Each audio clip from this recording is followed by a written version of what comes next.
The fake trailers in Quentin Tarantino and Robert Rodriguez's Grindhouse were fantastic.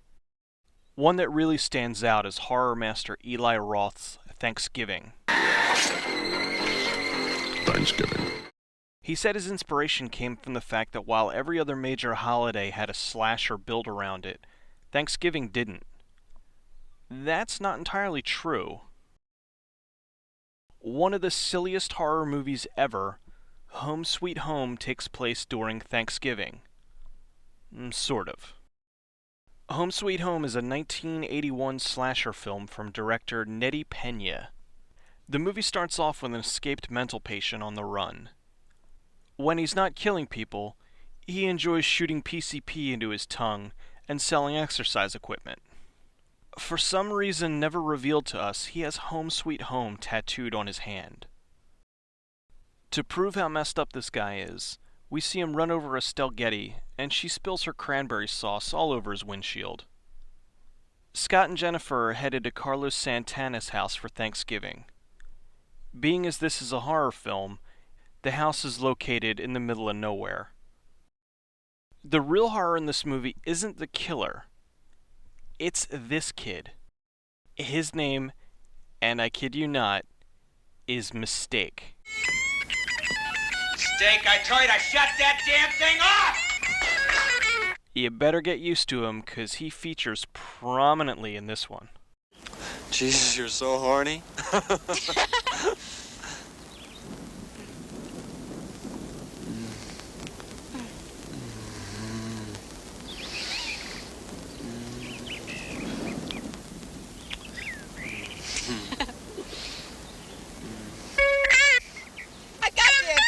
Damn you little creep!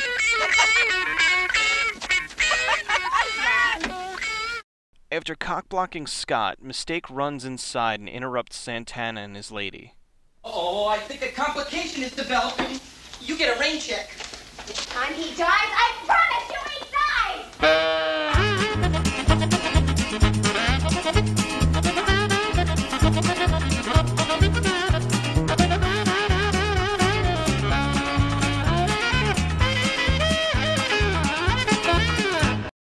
I'm not sure if Mistake is supposed to be a mime or if he's in the Kiss Army. Anyway, Scott and Jennifer meet up with Wayne and his girlfriend Maria. Wayne won't shut the fuck up about the football game. Hey, I'm not talking to you, babe. No, listen, just give me what you got on St. Louis.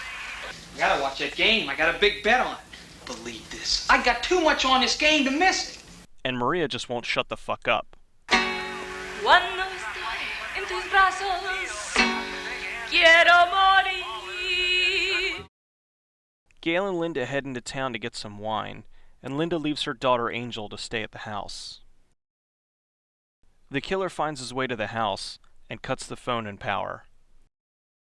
Bradley turns on the backup generator so they at least have some power. He then heads to town to get more gas for the generator. While he's out, he finds the killer's car abandoned. He does what any of us would do and steals some gas in the car battery? Alright, nothing I can say can prepare you for how awesome this next scene is. No matter what you think's gonna happen, you have no idea.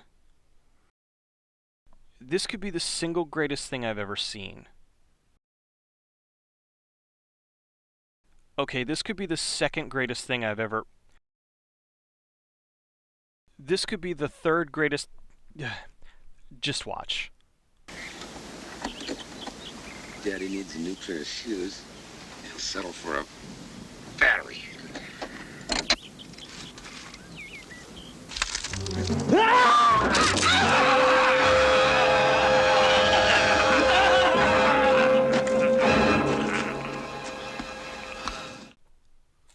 Mistake is now infatuated with Maria, and he keeps interrupting her and Wayne.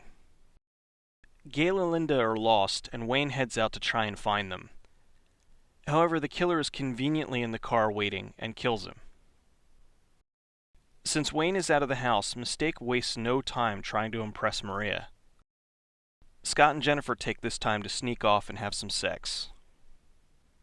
Gail and Linda get pulled over by the cops for speeding, and after the cops leave, the car won't start. They head off into the woods, and the killer kills them. The killer takes Maria to the woods and stabs her in the boob, which somehow kills her.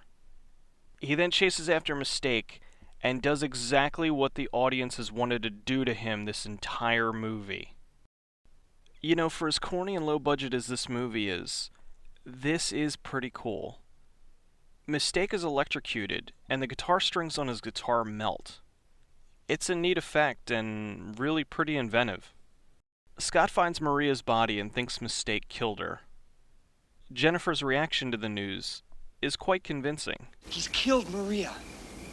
Oh my God, if he's gone off the deep end, make him after us. They hide in the house and Scott takes Angel to the bathroom.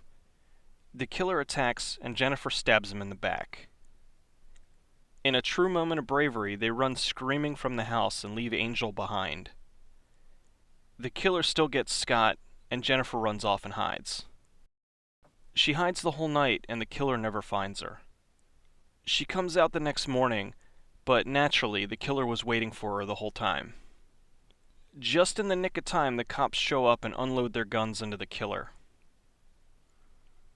The cops put Jennifer in the squad car, where they already have Angel. We cut back to the killer, and in an ending that should come as a surprise to no one, the killer is still alive. For the majority of the people in this film, this was their only credit. Aside from the obvious, that being that the killer is played by Jake Steinfeld, who's known all over the world for his Body by Jake workout gear. We have Wayne, who is played by Charles Hoyes. He went on to be in LA Law, Murder, She Wrote, Jag, and a bunch of other TV shows. Bradley's played by Dan Edmonds. Edmonds will forever be known as the guy who directed the first 2 of the 3 Ilsa movies. He also directed one of my personal favorite blaxploitation films, Bare Knuckles. This was the first movie for actress Vanessa Shaw. She went on to do Hocus Pocus, Eyes Wide Shut, The Hills Have Eyes, and one of the biggest and most influential films of all time, Ladybugs.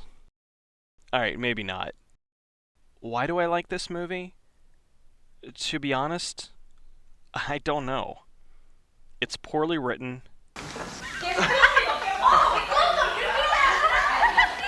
She is so Latin, I don't believe it. The killer is silly, and there isn't any real likable characters. Why should you watch it?